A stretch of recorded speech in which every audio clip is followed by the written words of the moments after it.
কোনো জায়গা থেকে টাকা পয়সা আসছে না, চাকরি পাচ্ছেন না, অর্থ আটকে রাখতে পারছেন না, ঋণের জ্বালায় জর্জরিত, মানিটাকে আপনি ম্যাগনেট করতে পারছেন না বা আপনার কাছে বেঁধে রাখতে পারছেন না, বাড়ির কেউ রাখতে পারছে না, আপনিও পাচ্ছেন না, মানি ম্যাগনেট আপনার লাগবে। এই দেখুন মানি ম্যাগনেট, একদম সার্টিফিকেট দেওয়া, পরীক্ষা করা, বাজারে 100-200 টাকার দামের না যে দুদিনে ছিঁড়ে যাবে।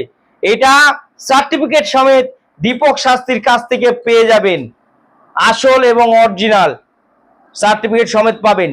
যে কোনো চেম্বার, যে কোনো জায়গা থেকে আপনার, যে কোনো আমার চেম্বার যে কোনো জায়গায় আছে সেখান থেকে নিয়ে নিতে পারবেন। এছাড়া আপনি অনলাইন অর্ডার করলে আপনার বাড়ি পৌঁছে যাবে। দেখুন এইভাবে বার করবেন, কত সুন্দর কালার, যার যেরকম লাগবে আমি তাকে সেরকম মানি ম্যাগনেট এইভাবে হাতে পরে নেবেন, আপনার মানিটা একদম আপনার কাছে চলে আসবে, টাকা আপনার কাছে আসতে থাকবে, ঋণের জ্বালা জর্জরিত চলে যাবে, আপনার সমস্যা হচ্ছিল সেগুলো আসবে না, ভগবান আপনাকে আশীর্বাদ দেবে। মানি ম্যাগনেট পড়লে সার্টিফিকেট সমেত পাবেন, যে কোনো চেম্বারে যোগাযোগ করে নেবেন বা অনলাইন অর্ডার করলে আপনার বাড়িতে সার্টিফিকেট সমেত চলে যাবে। করুন দীপক শাস্ত্রীর কাছে মানি ম্যাগনেট অর্ডার অরিজিনাল।